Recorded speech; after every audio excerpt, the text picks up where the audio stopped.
किसी गांव में एक किसान रहता था जिसका नाम मोहन था। वह बहुत परिश्रमी और ईमानदार था। उसकी एक छोटी सी खेती थी जिससे वह अपने परिवार का पालन पोषण करता था। उसके पास एक सुंदर बैल भी था जिसका नाम नंदू था। नंदू मोहन के लिए सिर्फ एक पशु नहीं बल्कि परिवार का हिस्सा था।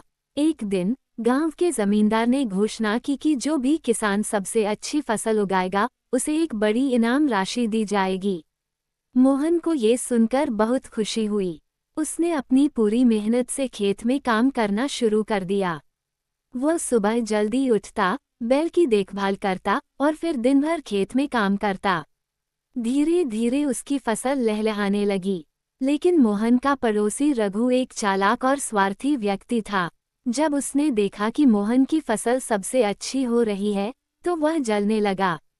उसने सोचा, अगर मोहन को इनाम मिल गया तो उसकी इज्जत गांव में बढ़ जाएगी और मेरी घट जाएगी। मुझे कुछ करना होगा। रघु ने एक दिन रात के समय मोहन के खेत में जाकर उसकी फसल में जहर मिला दिया। अगले दिन जब मोहन खेत पहुंचा तो उसने देखा कि उसकी फसल मुरझाने लगी है। उसे कुछ समझ नहीं आया। वह बहुत दुखी हुआ। उसने नंदू के साथ बैठकर कहा, मैंने तो दिन रात मेहनत की, फिर मेरी फसल को क्या हो गया। गांव में ये खबर फैल गई। जमींदार के लोग जांच करने आए और मोहन को इनाम की दौड़ से बाहर कर दिया गया। मोहन को बहुत बुरा लगा, लेकिन वह जानता था कि किस्मत उसके साथ अन्याय कर रही है। एक दिन रघु के बेटे ने गलती से अपने पिता की सच्चाई गांव में सबके सामने बता दी। गांव वालों को जब ये पता चला कि रघु ने मोहन की फसल बर्बाद की थी तो वे बहुत गुस्सा हुए।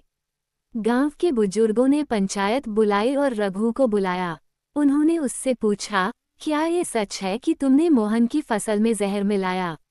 रघु पहले तो मना करता रहा, लेकिन जब उसके बेटे ने फिर से वही बात दोहरा दी तो उसे सच कबूलना पड़ा।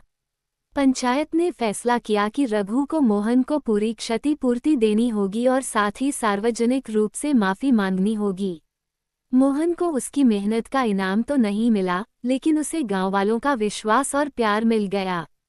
उसने नंदू को प्यार से सहलाते हुए कहा, सच्चाई की हमेशा जीत होती है। और इस तरह मोहन ने फिर से मेहनत शुरू की और अगले साल सबसे अच्छी फसल उगाई। इस बार वह जमींदार के इनाम का असली हकदार बना। लालच और ईर्ष्या हमेशा बुरे परिणाम देते हैं। सच्चाई की हमेशा जीत होती है। मेहनत और ईमानदारी का फल देर से ही सही, लेकिन जरूर मिलता है।